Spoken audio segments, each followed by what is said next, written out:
సమావేశాలు నిన్న సబితా ఇంద్రారెడ్డి పైన జరిగిన దాడి రేవంత్ రెడ్డి ఆల్రెడీ ఇదివరకు డీకే అరుణ పైన ఆల్రెడీ రేవంత్ రెడ్డి చేసిన దాడి ఇదే క్రమంలో సబితా ఇంద్రారెడ్డి పైన జరిగిన దాడి సో ఇవన్నీ దేనికి దేనికి సంకేతం అంటే 8 సంవత్సరాలు 9 సంవత్సరాల్లో కేసీఆర్కి పెరిగిన అహంకారం 8 నెలల్లోనే రేవంత్ రెడ్డికి పెరిగిందా అనేది క్వశ్చన్ మార్క్. రెండో విషయానికి వస్తే ఎస్సీ వర్గీకరణ సుప్రీంకోర్టులో కేసు గెలవడం జరిగింది. దానిపైన కూడా ఈరోజు సమీక్ష జరిగింది అసెంబ్లీలో. ఒక పక్క కేటీఆర్ కూడా ధర్నా చేస్తూ వాళ్ళు ప్రొటెస్ట్ చేశారు ఈరోజు. సో ఒకసారి కాల్ వస్తుంది, చూద్దాం. హలో హలో ఎవరండి? హలో సార్, మేము కొనపర్తికి మాట్లాడుతాం సార్. చెప్పండి. మీ ఛానల్ నెంబర్ మేము కొద్దిగా నోటేట్ తీసుకుని మాట్లాడుతాం సార్. సార్ చెప్పండి సార్. నమస్కారం, మీ ఛానల్ మీకు నమస్కారం సార్. నమస్తే అండి, చెప్పండి సార్. సార్ వనపర్తికి మాట్లాడుతాం సార్. వనపర్తి జిల్లా. ఓకే సార్ నెక్స్ట్ ఎట్లా ఉంది సార్? ఈ గవర్నమెంట్ ఇది ఎట్లా ఉంది? అంతా మీకు ఎలా ఉంది? మీకు ఎలా అనిపిస్తుంది రేవంత్ రెడ్డి పరిపాలన? లేదంటే మీ వనపర్తి జిల్లా అంటే జూపల్లి కృష్ణారావు మీ జిల్లా మంత్రి. వనపర్తి నేను ఒక భారతీయ జనతా పార్టీ కార్యకర్తను, ఒక 30 సంవత్సరాలు దాంట్లో పనిచేసిన వ్యక్తిని నేను. ఓకే, మండల్ రాజకీయ అనుభవం ఉంది. పార్టీ ప్రెసిడెంట్ ఇస్తే కూడా మనం కాకుండా మనకు వ్యవసాయం పనులు ఉంటాయి అన్నట్లు వేరే వాళ్ళ అనామకులను చేసిన నాకు పెద్ద మండల్, నాకు చిన్న మండలి విలేజ్. సరే, అది రాజకీయం వల్ల ఎట్లా సరే కేసీఆర్ పరిపాలన పాపం మాకు ఇంతవరకు నాకు కూడా ఒక 15-16 ఎకరాల భూమి 15 ఎకరాల భూమి ఉంది. అంటే నాకు 2 కొడుకులు అంతా డివైడ్ అయినట్లు ఎవరు వాళ్ళు అంతా బాగా పరిష్కారం చేసుకున్నాం. అయితే నా పేరున్న ఒక 5.5 ఎకరాలు ఉంటుంది. 5 ఎకరాలు 23 గుంటలు ఉంటది. నా పేరున్న నేను 2014 లోన్ తీసుకున్నా. 2014 లోన్ తీసుకున్నా, రిన్యూవల్ చేసుకుంటూ వస్తూనే ఉన్నా. రీసెంట్ మా భార్య మొన్న అనుకోకుండా వీళ్ళు ప్రకటనతోన అంతకుముందు ఒక లోన్ తీసుకున్నాం 1,50,000. అంటే ఆ పేరున్న 4 ఎకరాలు ఉంది, 50 ల్యాండ్ లోన్ తీసుకున్నది. ఇప్పుడు మా బాబు పేరున్న ఇంకొక ఆయన ఉంటాడు, ఆయన 2 ఎకరాలు ఉంటే వాడు ఒక 60,000 తీసుకున్నాడు. మాకు ఉమ్మడిగా అంటే రేషన్ కార్డుల భార్య భర్తలు మా చిన్న కొడుకు ఉంటారు సార్. ఈ కేసీఆర్ ప్రభుత్వంలో అయితే తొలగించండి కొత్త రేషన్ కార్డులు అంటే తొలగించేసినాం. ఈయన కూడా లెటర్ పెట్టేసి తొలగియలే వీళ్ళది. రీసెంట్ గా కేసీఆర్ ప్రభుత్వంలో సరే మాకు రైతు బంధు సరే కాలేదు. అది మాకు 1,00,000 లోపు మేము తీసుకున్నప్పుడు 75,000 తీసుకున్నా. నాది 5.5 ఒకరికే కదా రైతు బంధు వర్తిస్తుంది. ఇప్పుడు కేసీఆర్ ప్రభుత్వంలో సరే ఇంకోటి నా పేరున్న 5.5 ఎకరాలు ఉంది, మా భార్య పేరున్న 4 ఎకరాలు, ఇంకొక ఆయన పేరు 2 ఎకరాలు, ఇంకొక ఆయన పేరు 2 ఎకరాలు. రైతు బంధు కేసీఆర్ ఉన్నప్పుడు ఇది అది అనకుండా అందరికి తెలుసు సార్. అది వాస్తవంగా నేను టోటల్ గా సేద్యం చేస్తా.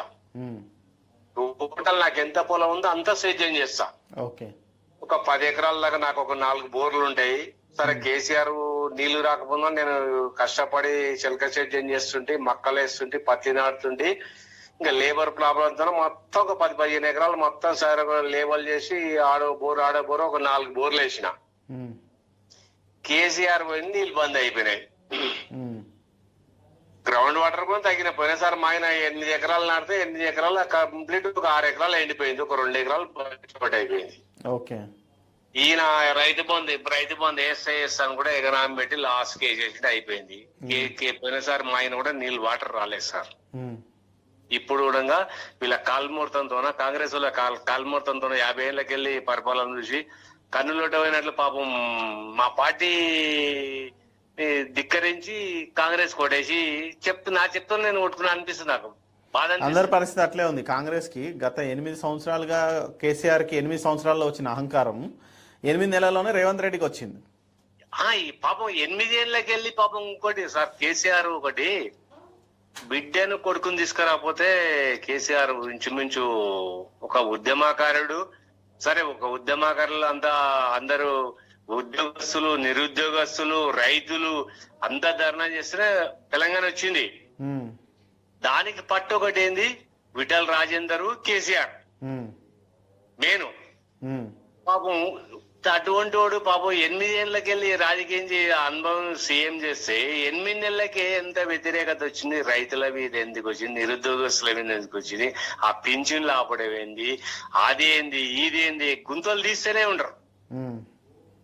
ఇప్పుడు నేను చరితని మన మీ ఇంతకుముందు జర్నలిస్ట్ ఆయన పాప ఆయన ఇది కరీంనగర్ డిస్టిక్ అది వస్తుంది కదా, పెద్ద శ్రీరాంపూర్ దగ్గర ఇది వస్తుంది కదా గోదావరి కానీ. ఓకే, గోదావరి కాలంలో నేను దాదాపు 4 సంవత్సరాలు పనిచేసిన. 98 లో నేను సారాఫీల్ లా కాంట్రాక్టర్ లా నేను ఎలిమెంటరీ మాధవరెడ్డి దగ్గర నేను పనిచేసిన సార్. సారాఫీల్ మాధవరెడ్డి దగ్గర నేను 8 ఏళ్ళు పనిచేసిన. ఓకే, 98 లో మన బ్రాంచ్ షాప్ లో ఓపెన్ అయితే గోదావరి కానీ, మంచిర్యాల, బెల్లంపల్లి, శ్రీరాంపూర్, మెట్పల్లి, కోరియాటు, జగిత్యాల. ఇప్పుడు ఏమంటారు, ఇప్పుడు మీకు రైతు బంధు రావట్లేదా మీకు మొత్తం మీద? ఏడే వస్తుంది సార్ రైతు బంధు. ఇప్పుడు ఎన్ని ఎకరాల వరకు ప్రకటించిన ఒక్కొక్క ఛానల్ లా మీ ఛానల్ ఇప్పుడు రఘు ఛానల్ వింటే రఘు ఛానల్ వింటారు కదా, తొలిగేలు రఘు మొత్తం కాంగ్రెస్ నే బోడుకుంటున్నాడు. మరి అదే భజన చేసి వచ్చారు కదా, ఇప్పుడు ప్రజల సమస్యతోని ఎవరికి పట్టనట్టు ఉంది. మరి ఇప్పుడు మనం ఏదైనా ఇప్పుడు కాంగ్రెస్ తిడితే మీరు బీఆర్ఎస్ వాళ్ళు సేమ్ అదే భజన చేస్తున్నాడు. ఇక ఎవరిది ఎట్లుంది వ్యవస్థ మనం మాట్లాడలేము, వాళ్ళ వ్యక్తిగతం అది.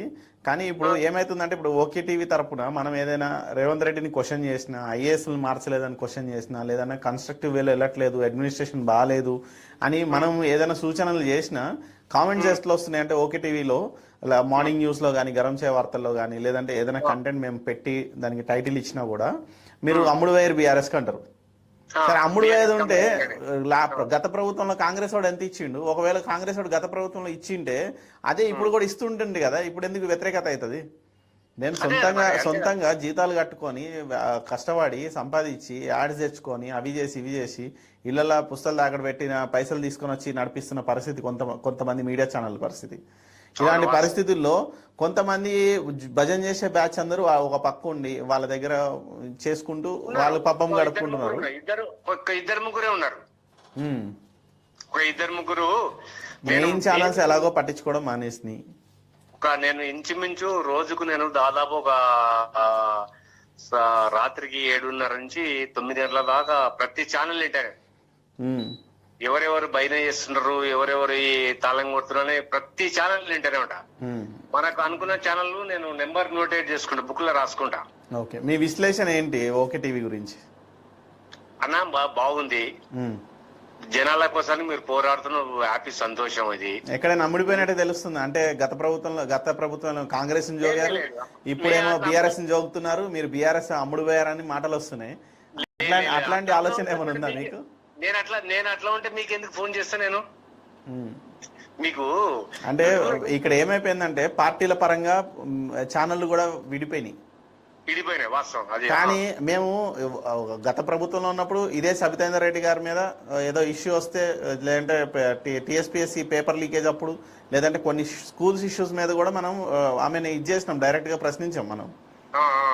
అదే సబితమ్మ మీద నిన్న మాటలు దాడి జరిగినప్పుడు ఆవిడకి కార్యక్రమం కదా, వాస్తవం అది మనం సపోర్ట్ చేస్తాం. ఎందుకంటే ప్రతిపక్షం అధికారం చేతిలోనే ఉంటది.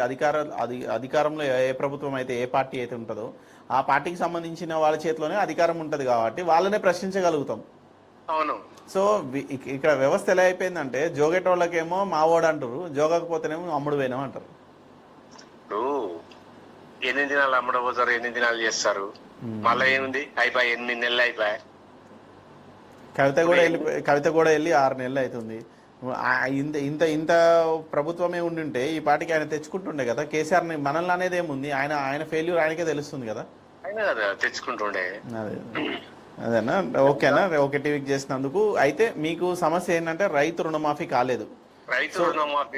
రుణమాఫీలో ఒక ప్రాబ్లం ఏంటంటే, చిక్కుముడు ఏంటంటే అందరికి చాలా మందికి ఇట్లాగే అవ్వట్లేదు, అన్ని చిక్కుముళ్ళు ఉన్నాయి. కాకపోతే ఏంటంటే వాళ్ళు ఏదో నామకే వాస్తు చేసి వెళ్ళాలి, కాంగ్రెస్ పార్టీ రుణమాఫీ చేసిందనే పేరు కోసం తాపత్రయపడుతున్నారు. కుటుంబంలో ఒకరికి మాత్రమే రుణమాఫీ జరుగుద్ది, ఇదైతే పక్కా. అది కూడా సంతోషం కదా. ఆ ఒక్కరికి పడితే ఆ ఒక్కరికి పడిన అమౌంట్ తోనే మనం సంతృప్తి పడాలి. ఎవరిదైతే హైయర్ అమౌంట్ ఉంటుందో దాన్ని క్లియర్ చేసుకొని మనం అదే అక్సెప్ట్ చేస్తున్నాం. అదే మనకొక్కరు పడ్డా చాలు. అదే. మనకి ఇంట్లో కుటుంబానికి నలుగురు ఉంటే మనం నలుగురు లోన్ తీసుకుంటాం, లోన్ మాఫీ అయ్యి నా అప్పులు ఏమో కట్టినా. వాళ్ళు పెట్టిన మేనిఫెస్టోలు ఏమన్నారు, పోండి ఉరకండి తీసుకోండి ఆ 2 ఇస్తున్నారు కదా, 4 ఇస్తా, 1 ఉంది కదా నేను 2 ఇస్తా, 2 తీసుకోండి అని వాళ్ళు పెట్టిన మేనిఫెస్టో. ఎందుకంటే నేను కూడా ఎట్లా, నేను బహిర్గతంగా నేను మాట్లాడతా. మా ఊరు సర్పంచ్ సూర్యచంద్ర అని సర్పంచ్ మన సీఎం గారి దోస్తు, నేను ఎదురుగానే మాట్లాడతా. ఇది కాంగ్రెస్ గవర్నమెంట్ పరిపాలన పోయి లొట్టపోయినట్లు కన్ను లొట్టపోయి మళ్ళా గెలిచింది, మళ్ళా గవర్నమెంట్ కాదు. వాడు 10 ఏళ్ళు చేస్తే అధికారం చేస్తే ఎంత వ్యతిరేకత వచ్చి 8 ఏళ్ళకి ఎంత వ్యతిరేకత వచ్చి మాట్లాడతాం. నేను ఓపెన్ గా మాట్లాడతా, తప్పేళ్ళనా? సరేనా, ఓకే అన్న, థ్యాంక్ యూ. సరే, ఓకేనా, ఓకే. సో ఇది పరిస్థితి. లొట్టపోయిన ప్రభుత్వం లా ఉందట ప్రజలకి. ప్రజావాణి కార్యక్రమంలో మనకి కాల్స్ వస్తూ ఉన్నాయి. సో ఈ పరిస్థితుల్లో కాంగ్రెస్ పార్టీ సక్సెస్ అని చెప్పుకుంటుందా, ఫెయిల్యూర్ అని చెప్పుకుంటుందా? రైతు రుణమాఫీ విషయంలో ఎక్కడ ప్రచారం కూడా చేసుకోలేని పరిస్థితుల్లో కాంగ్రెస్ పార్టీ ఉంది.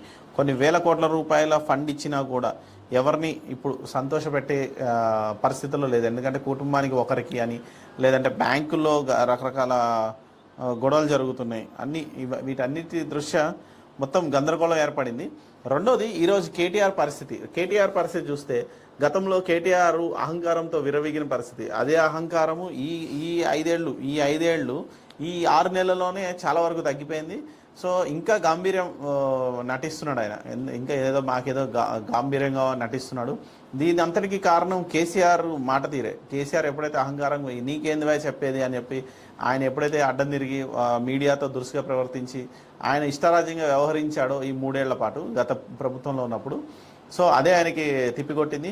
మొన్న కూడా ప్రభుత్వంలోకి రాగానే మేము కాంగ్రెస్ పార్టీని కూలదోస్తున్నాం అని చెప్పేసి స్టేట్మెంట్లు ఇవ్వడం కూడా పార్టీకి నష్టం జరిగింది.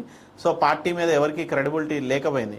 కానీ గత వారం రోజులుగా జరుగుతున్న అసెంబ్లీ సమావేశాలు, ఈ సమావేశాల్లో జరుగుతున్న చిన్న మార్పులు, అంటే గద్వాల ఎమ్మెల్యే రిటర్న్ వెనక్కి వెళ్ళిపోవడము, గద్వాల ఎమ్మెల్యే వెనక్కి వెళ్ళిపోవడం వల్ల అక్కడ కొన్ని ఫ్రస్ట్రేషన్కి గురైంది కాంగ్రెస్ పార్టీ. ఆ ఫ్రస్ట్రేషన్లో ఏం మాట్లాడారో నిన్న వాళ్ళకే తెలియని పరిస్థితి.